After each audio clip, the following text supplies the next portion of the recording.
Assalamualaikum warahmatullahi wabarakatuh. Selamat pagi untuk Indonesia menjelang siang, dan selamat malam untuk warga Suriname dan sekitarnya.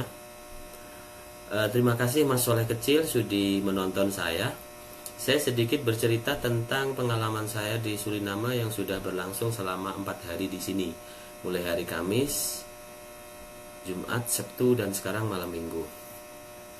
Selama saya tinggal di sini, saya bertemu dengan beberapa tokoh-tokoh Muslim, dan mereka rata-rata adalah cucu dari para kakek nenek yang dulu memang dapat iming-iming untuk kerja di Suriname.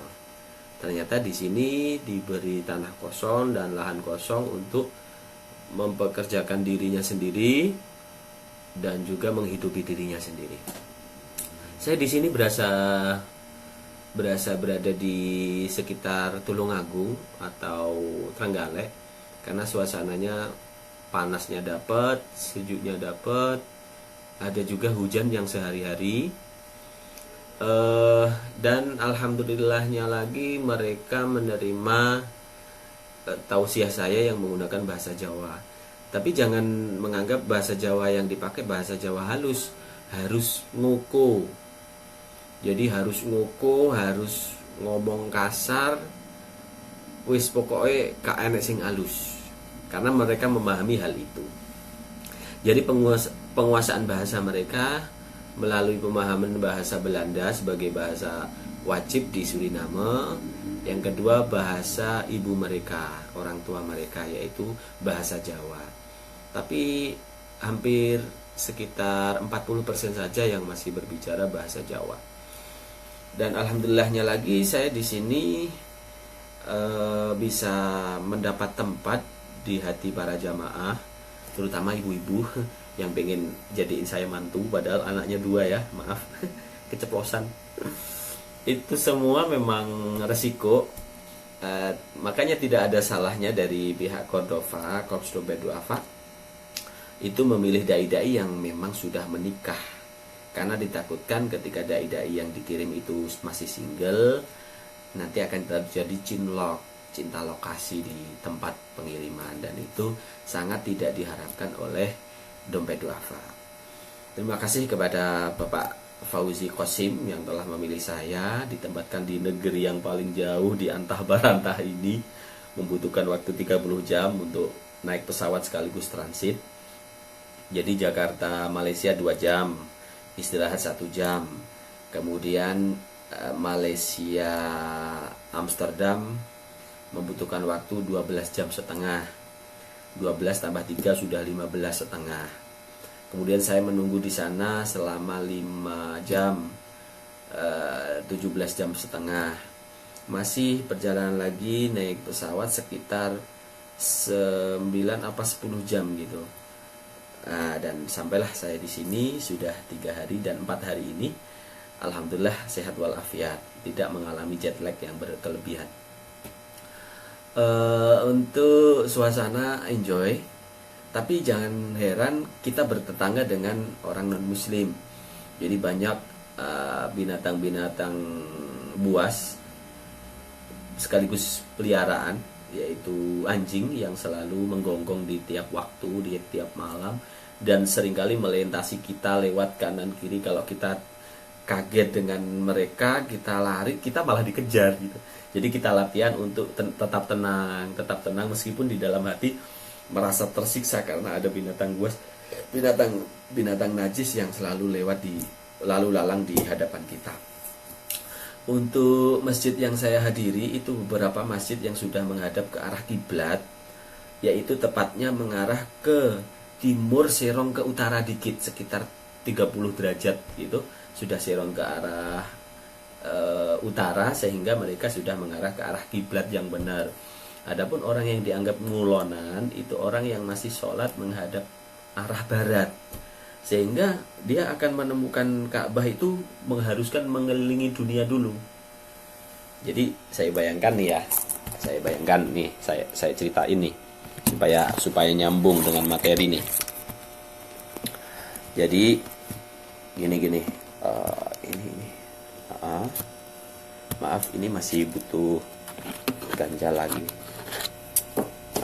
Tar biar enjoy ya.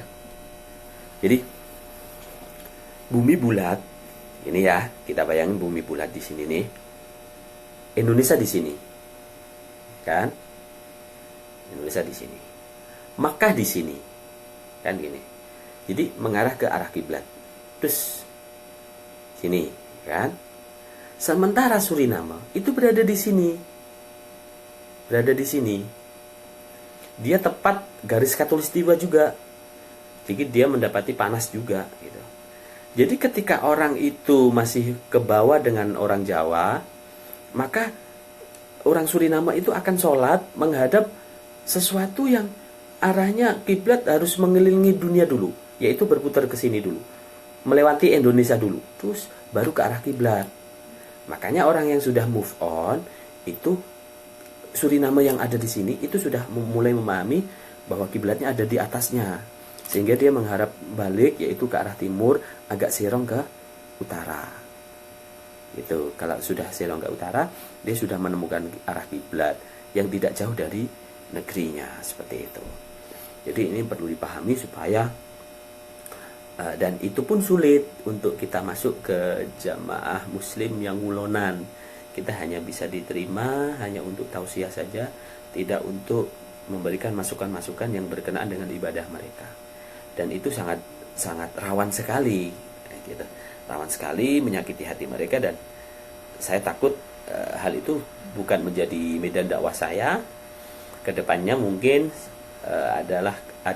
kita mempunyai kesempatan untuk bisa dakwah, untuk memahami hal itu supaya mereka bisa berganti haluan untuk membenarkan arah kiblat mereka. Mungkin itu saja. Dan Mas Soleh Kecil, terima kasih masih mengikuti, dan juga Mas Imron Masruri Madiun yang juga sedang menonton. Dan kemarin sempat ini cerita, ketika saya ngaji di Masjid Ngulonan, saya ajak sholawatan, di situ mereka suka, dan saya sempat nyanyi lagu India dan juga Tumhiho itu. Kemudian saya bikin sholawatan juga. Oh, Bunda Aza, selamat bergabung bersama kami. Terima kasih Bunda Aza. Tilvan Ma'ruf, selamat punya putri baru, nggak tahu siapa namanya. Ya, selamat dari ayah. Semoga bisa membawa cinta kalian semakin membuncah dan merona menghadapi keindahan dunia bersama putrinya tercinta ya.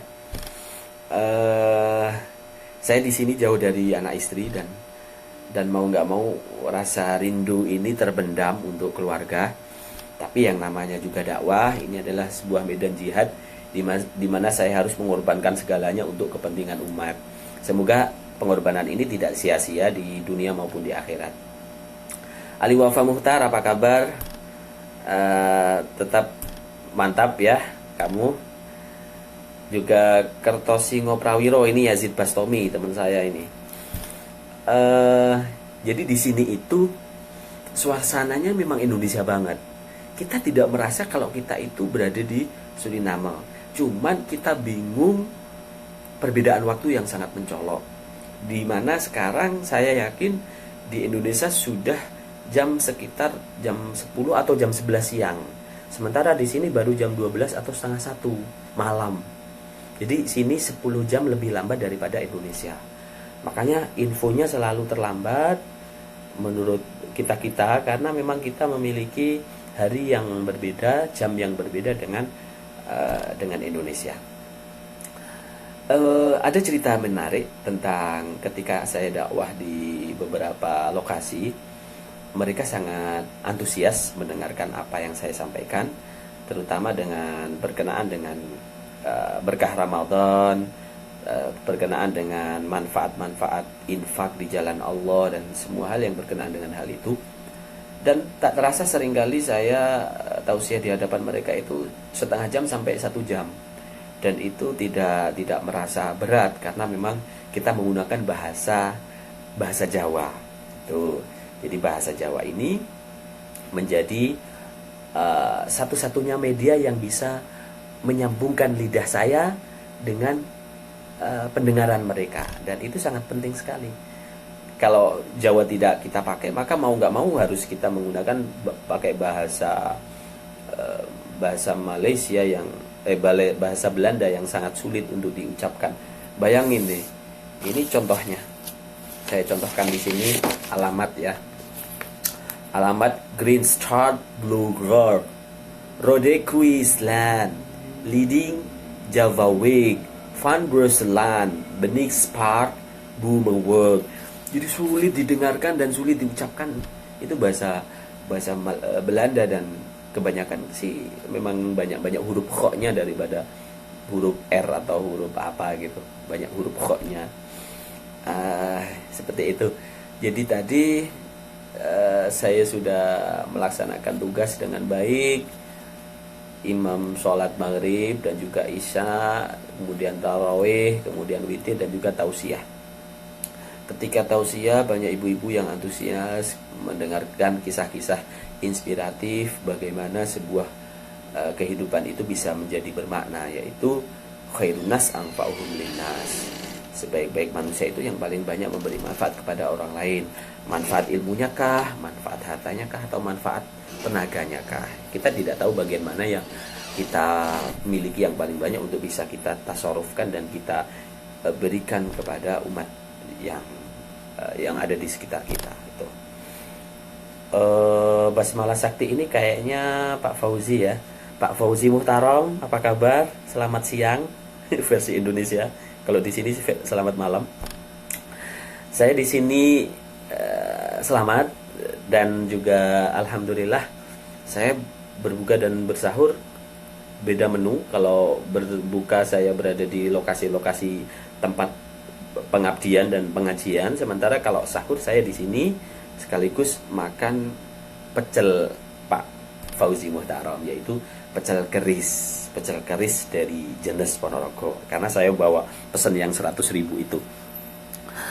Jadi kita tidak kehilangan rasa Indonesia banget buat makan sahur itu.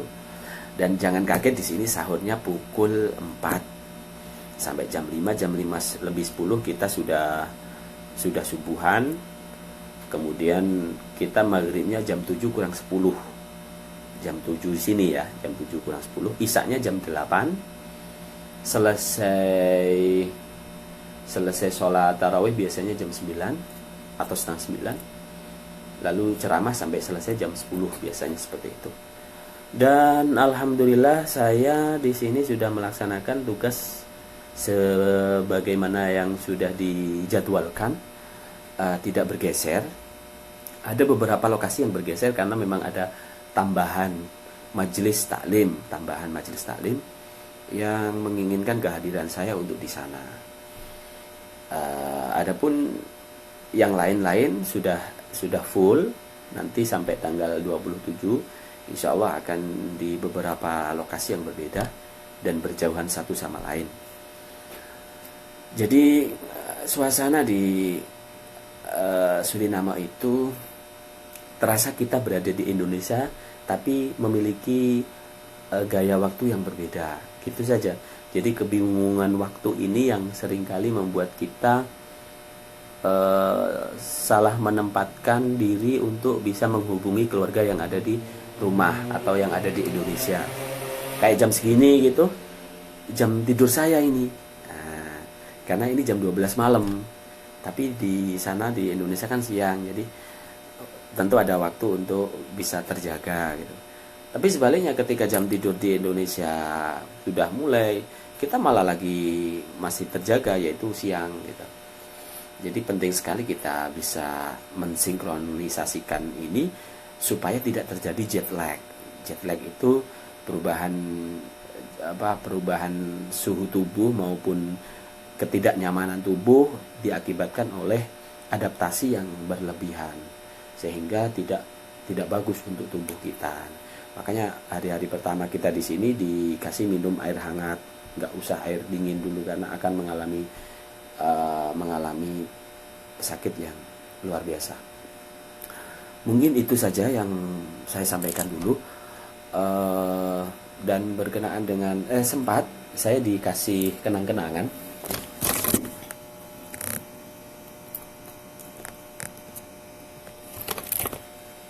saya diberi kenang-kenangan nih.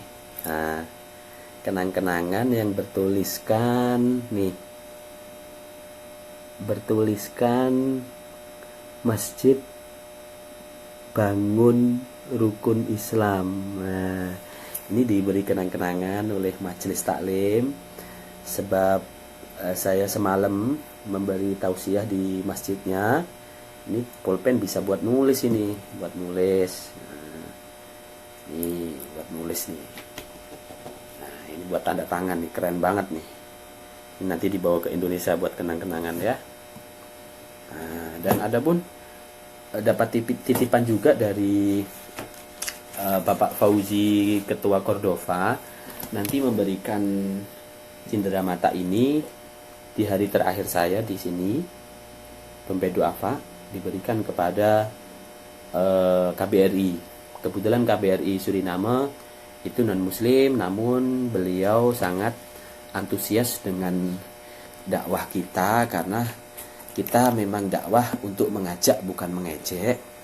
Dakwah itu merangkul bukan memukul. Dakwah itu memberitahu bukan memberi malu.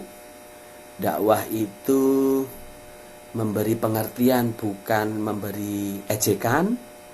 Dakwah itu mengajak senang bukan bikin kesusahan. Seperti itulah. Dan itu sangat setuju sekali mereka, Bapak Kedubes itu memberi ruang kepada saya sepenuhnya untuk bisa memberi pemahaman Islam ala Indonesia, yaitu Islam Nusantara yang sudah booming beberapa waktu yang lalu. Meskipun Indonesia sendiri masih ramai dengan mereka sendiri, namun embrio Islam Nusantara ini sudah mendunia, dan kesempatan kita untuk jelajah ke negeri manapun untuk bisa memperkenalkan Islam versi Indonesia yang sebenarnya, dan itu sangat mereka sukai. Live report sekarang itu jam malam. Bagaimana saya bisa repot? Jam malam ini jam 12 malam. Jadi maaf saya di ruangan itu karena memang tidak. Ketika saya siang di luar ruangan, itu sampean pada tidur semua gitu loh. Jadi harap dimaklumi ya, harap dimaklumi karena perbedaan waktu ini sangat-sangat mempengaruhi apa yang saya sampaikan. Oh iya, Suriname kayak apa? Saya sudah posting foto video suasana Suriname di video sebelum ini. Coba nanti Mas Prasastrio Ahmada itu melihat sendiri. Sudah saya syuting, itu ada beberapa sungai, ada bangunan-bangunan dari kayu, banyak alam sekitarnya yang begitu indah, ada semacam pandangan-pandangan langit yang biru, bagus lah pokoknya. Itu banyak yang saya posting. Karena perbedaan waktu ini yang mempengaruhi saya harus berada di ruangan kali ini. Karena kalau saya di luar ruangan justru nggak melihat apa-apa. Karena ini malam gitu loh. Tapi ketika saya siaran di siang hari, saya main malam, jam tidur jam 11 atau jam 12, dan jarang ada yang komen atau melihat, atau bahkan tidak ada yang tahu kalau saya sedang siaran langsung gitu ya. Mohon dimengerti, perbedaan waktu ini mempengaruhi pemikiran sampean maupun saya gitu. Seperti itu. Terus apa lagi ya? Oh ya, banyak orang-orang yang meskipun sudah pribumi orang Suriname, tapi mereka merindukan untuk bisa ketemu kakek nenek mereka di Banyumas maupun di Purwodadi maupun di Solo maupun di Jogja. Dan itu hanya sebatas angan-angan saja, karena mereka melihat mahalnya tiket untuk pulang ke Indonesia maupun ke sini. Itu mereka harus siap-siap menabung hampir 12 bulan atau setahun lebih lah untuk bisa di sana. Untuk puasa di sini itu tidak lebih dari 13 jam. Iya, 13 jam, tidak lebih dari 13 jam. Subuhnya jam 5:15, ya kan? Maghribnya jam 7. Berarti enggak benar berarti. Kalau subuhnya anggap aja subuhnya 5:30 gitu ya. 5:30 itu jam 7. 5:30 muter ke jam 6, 12. ya kan? Setengah 6 ke setengah 6 itu 12, ke setengah 7 13, ke jam 7 setengah, berarti 13 setengah jam. Nah, 13 setengah jam kita puasa di sini, dan nyamannya itu rata-rata di pagi hari sekitar jam 8 sampai jam 10 selalu ada hujan yang turun, sehingga matahari tetap ada, tapi hujan turun mendinginkan suasana, dan kita tidak merasa berat puasa di bulan puasa ini. Dan sore hari jangan kaget, jam 5 itu matahari masih tampak. Jam 5 langit masih tampak begitu cerah. Jam 6 apalagi masih langit begitu cerah. Baru jam 7 tampak sudah mulai gelap dan kentong maghrib. Itu ya. Oh iya, cerita masjid beda kiblat. Oke. Jadi masjid itu berada di depan lokasi saya sekarang ini. Mungkin besok saya foto indah atau saya bikin videonya di sono biar sama-sama tahu. Jadi masjid itu sebenarnya berhadapan-hadapan itu sama-sama satu lokasi awalnya. Suhunya persis Indonesia sekitar 25 sampai 27 derajat Celcius ya, nggak dingin amat, persis Indonesia karena memang dilintasi garis khatulistiwa. Terus beda kiblat itu, jadi masjid itu memiliki pengurus yang berbeda. Awalnya mereka adalah pengurus yang sama, yaitu di bagian yang ngulonan, yang sebelah kanan saya ini, ya kan, yang kiblatnya mengarah ke arah ngulon gitu, arah ngulon. Lah arah ngulon itu arahnya ke sono yang benar. Lah ketika ada mahasiswa, menurut sejarah ya, mahasiswa yang memberi pemahaman sepulang mereka dari menuntut ilmu di Madinah dan Makkah atau bahkan di Mesir, pulang ke Suriname, menjelaskan tentang pengetahuan ahli itu bahwa selama ini kiblat kita salah. Akhirnya orang-orang ini yang masih kaku dengan pengetahuan mereka karena memang dia yakin bahwa arah kiblat itu ngulon gitu. Akhirnya yang mau move on ini bikin masjid di hadapan masjid tersebut. Sehingga masjid ini menghadap ke arah kiblat yang sebenarnya, yaitu kalau yang ini kiblatnya ke sono, ya kan? Ke sono. Kiblat ke sono itu berarti mengarah keliling dunia dulu. Yang ini ke sono. Gini ke sini, nah ke sini. Jadi kayak ungkur-ungkuran. Kalau yang satu menghadap ke sono, ya ke sono. Yang ini ke sini. Cuman dipisah sama jalan raya gitu. Ya, dipisah sama jalan raya. Dan suhu cukup stabil, nyaman. Bahkan dirasa di siang hari berasa panasnya. Panasnya berasa banget. Cuman selalu selama 3 hari saya di sini selalu dikasih hujan sama Allah, dikasih hujan yang seger gitu, sehingga puasa tidak berasa berat sama sekali. Nah, kalaupun toh malam suasananya rame, di sekitar itu ada semacam restoran, mobil itu ada musik dugem lewat, anjing lewat, orang-orang yang berpakaian bikini mini itu jangan kaget. Nggak tahu mereka masih merasa kepanasan atau gimana. Yang jelas banyak godaan lah. Meskipun kulit mereka ya sebenarnya ya hitam gitu. Atau ada pun yang putih-putih juga nggak berpakaian gitu. Oh iya, rukun banget di sana. Di sini rukun banget. Bahkan yang paling lucu tuh ya, ada orang India, orang Negro, orang Jawa, orang Belanda, terus satu lagi orang asli sini, ngobrol berlima, itu kelima-limanya menggunakan bahasa Jawa. Jadi bahasa Jawa itu sudah menjadi bahasa sehari-hari yang dijalani oleh warga masyarakat. Jadi orang Jawa bisa memahami Belanda, bisa memahami Urdu, bisa memahami bahasa Taki-Taki, bisa memahami bahasa Inggris juga gitu.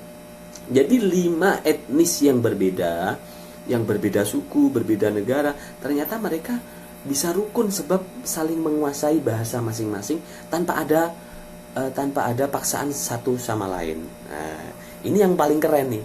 Jadi kalau biasanya orang Jawa, dia ngomongnya bahasa Belanda di sono. Kemudian dijawab ngobrol oleh orang India, ini menggunakan bahasa Jawa gitu, ngobrolnya.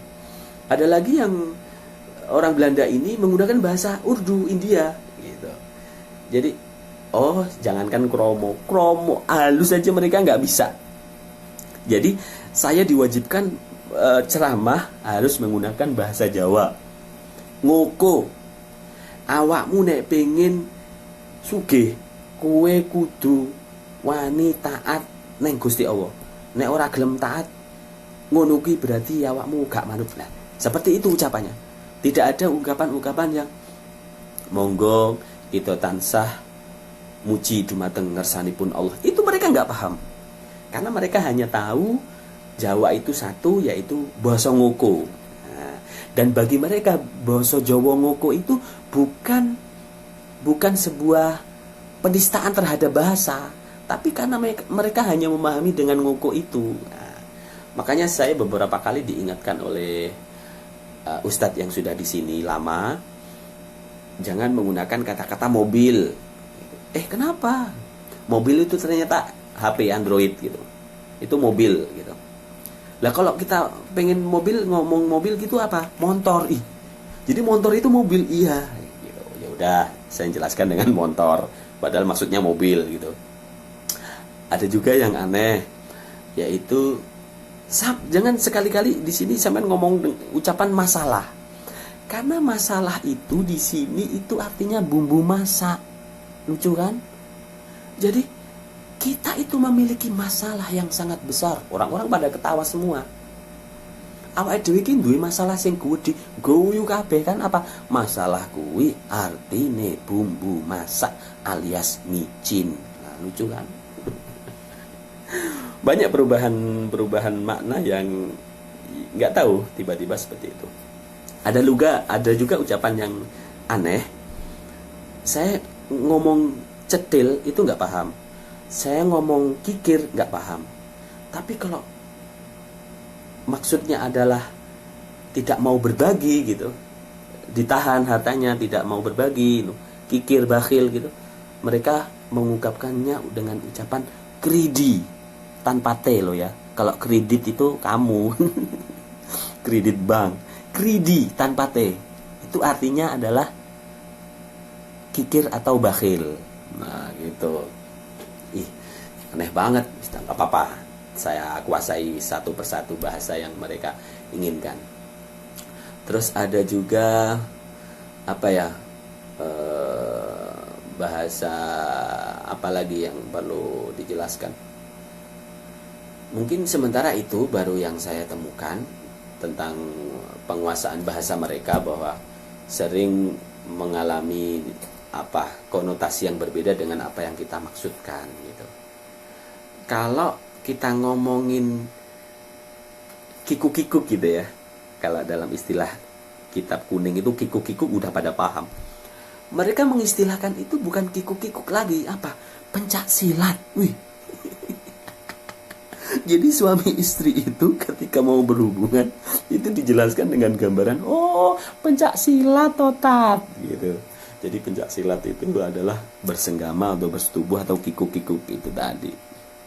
Dan itu sudah menjadi gaya bahasa mereka untuk bisa menjelaskan dengan bahasa Jawa yang sangat-sangat kasar, sekalipun mereka memahami dan menerima penjelasan saya.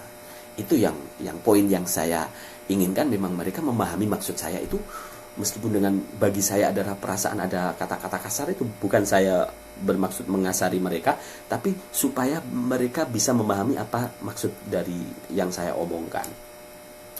Contoh real ketika saya menjelaskan tentang surat Al-Munafikun ayat 9, itu berkenaan dengan hei orang-orang yang beriman, hei wong sing padha duwe iman, ojo sampai bondomu karo anakmu kuwi nglalekne awakmu sangka eling maring Gusti Allah. Nah, iku ucapannya harus seperti itu. Jangan sampai dibikin bahasa di bahasa kromo inggil atau kromo halus. Ampun ngantos bondo kalih putra jenengan niku ndadosaken jenengan supe kalih Gusti Allah. Mereka nggak paham itu. Nah, kita harus menggunakan bahasa-bahasa kasar, bahasa-bahasa dengan teman sejawat, sehingga itu bisa dipahami. Barangkali itu saja, saya sudah ngantuk, ini sudah hampir 12:30. Mungkin besok saya bisa syuting lah di beberapa alam sekitar. Meskipun di Indonesia jam malam, saya ditonton aja mungkin. Kalau nggak jam 10 berarti jam 8 pagi, jam 8 malam sampean masih traweh. Kalau enggak berarti saya ambil syutingnya jam 11 aja. Jam 11 itu sama dengan jam 9 malam. Sampean sudah habis traweh itu. Mungkin jam 9 malam sampean bisa stay tune bersama kami di sini untuk bisa mengetahui kondisi sosial historis masyarakat Suriname. Terima kasih. Assalamualaikum warahmatullahi wabarakatuh.